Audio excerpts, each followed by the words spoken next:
Hi, welcome back to my YouTube channel. ඔගොල්ලෝ thumbnail එකේ දැකපු විදිහටම A levels කරලා ඉන්න අංගිත මල්ලට තමයි මේ වීඩියෝ එක අරගෙන ආවේ.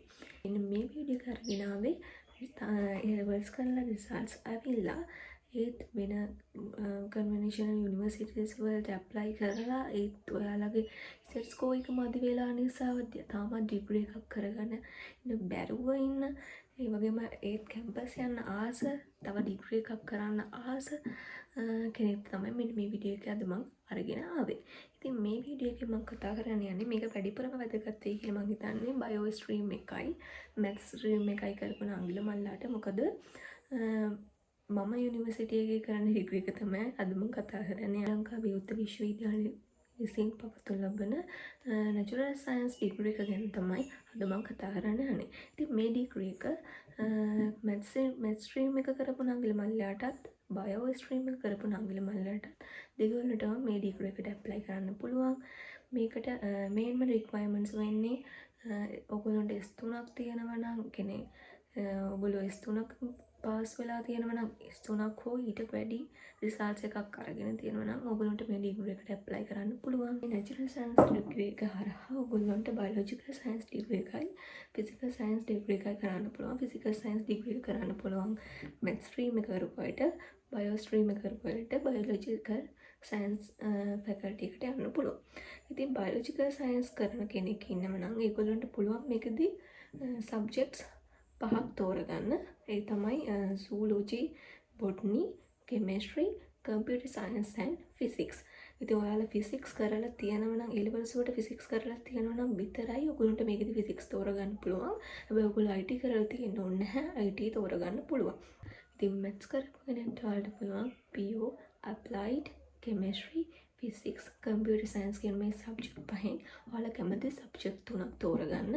මේ සබ්ජෙක්ට් තුන ඔස්සේ ඔයගොල්ලන්ට පුළුවන් ඔයගොල්ලෝගේ අධ්‍යාපන කටයුතු දිගටම කරගෙන යන්න. ඉතින් මේ ඩිග්‍රී එකේ ඩියුරේෂන් එක වෙන්නේ අවුරුදු 3ක්. ඔයගොල්ලෝ ජෙනරල් ඩිග්‍රී එකක් ගන්න අවුරුදු 3කින් කම්ප්ලීට් කරන්න පුළුවන්. ඔයාලා ස්පෙෂල් ඩිග්‍රී එක කරනවා නම් ඔයගොල්ලන්ට අවුරුදු 4කින් ඩිග්‍රී එක කම්ප්ලීට් කරගන්න පුළුවන්. හරිද? ඉතින් ස්පෙෂල් ඩිග්‍රී එක කරන්න වෙන්නේ ඔයගොල්ලෝගේ ඇකඩමික් පර්ෆෝමන්ස් මත තමයි ඔයගොල්ලෝගේ GPA එක අනුව ඔයගොල්ලෝ ස්පෙෂල් කරනවද නැත්ද කියන එක තීරණය වෙනවා. ඉතින් ඕපන් යුනිවර්සිටි එකේ ස්ටඩීස් මෙතඩ් එක තමයි ඕපන් ඩිස්ටන්ස් ලර්නින් මෙතඩ් එක කියන්නේ. ඒ කියන්නේ ඔයගොල්ලන්ට දුරස්ථ අධ්‍යාපනය තමයි මේකෙන් කරන්නේ. අපිට ඔන්ලයින් තමයි ලෙක්චර්ස් තියෙන්නේ සහ CRC එකට යනවා කියන කොළඹ රීජනල් සෙන්ටර් එක තියෙනවා නම් සමහර ලෙක්චර්ස් අපිට ෆිසිකලිම කරගන්න පුළුවන්.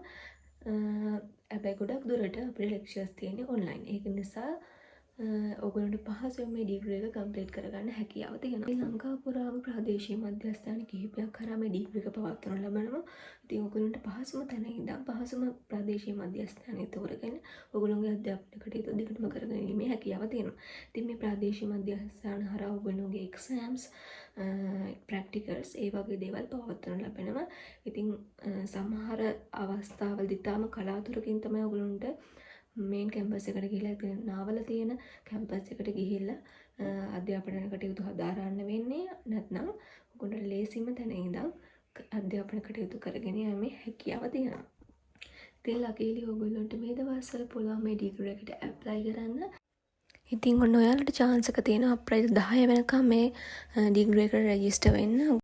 ඉතින් ඔන්න ඔයාලට ousl.lk වෙබ්සයිට් එක හරහා මේ ඩිග්‍රී එකට රෙජිස්ටර් වෙන්න හැකියාව තියෙනවා. ඉතින් මේකෙදි ඔයාලට තියෙන ප්‍රශ්නයක් වෙන්න පුළුවන්. ලෙක්චර්ස් තියෙන්නේ ඔක්කොම ඔන්ලයින් නිසා ඔයාලට වෙන මොකක් හරි ජොබ් එකක් කරන ගමන් ඩිග්‍රී එකක් කරන්න පුළුවන් කියන එක. ඔව් අනිවාර්යයෙන්ම ජොබ් එකක් කරන ගමන් ඩිග්‍රී එක කරන්න පුළුවන්. හැබැයි ඔයගොල්ලන්ට ඩිග්‍රී එක කම්ප්ලීට් කරන්න තියෙන කාලේ වැඩි වෙන්න පුළුවන්. මොකද ක්‍රෙඩිට්ස් 30 ගානේ ක්‍රෙඩිට්ස් 90ක් කම්ප්ලීට් කරන්න ඕන ඔයගොල්ලන්ට මේ ඩිග්‍රී එක ලැබෙන්න නම්. ස්පෙෂල් කරනවා නම් තව ක්‍රෙඩිට් 30ක් එකතු වෙලා ක්‍රෙඩිට් 120ක් කරන්න ඕනේ. ජෙනරල් ඩිග්‍රී එක ගන්න නම් ක්‍රෙඩිට් 30යි ඕනේ වෙන්නේ. ඉතින් අවුරුද්දට 30 ගානේ ඔයගොල්ලන්ට ක්‍රෙඩිට් 90ක් කම්ප්ලීට් කරන්න ඕන මේ ඩිග්‍රී එක ගන්න. ඉතින් ඔයාලට ජොබ් එකක් කරන්න නම් ක්‍රෙඩිට් අඩුවෙන් තමයි අරගෙන කරන්න වෙන්නේ. ඒක ඔයගොල්ලෝගේ පහසුව අනුව තෝරගන්න පුළුවන්. ඉතින් මම හිතනවා අද මේ වීඩියෝ එක ඔයාලට ගොඩක් වැදගත් වෙන්න ඇති කියලා. ඉතින් මේ වීඩියෝ එක ඔයාලට වැදගත් වෙනවා කියලා හිතනවා නම් සහ ඔයාලගේ වැදගත් වෙයි කියලා හිතන යාළුවට මේ වීඩියෝ එක ෂෙයා කරන්න අමතක කරන්න එපා. So thanks for watching this video. ඉතින් අලුත් වීඩියෝ එකක් කරගෙන සතුටින් පරිස්සමින් hina වෙලා ඉන්න.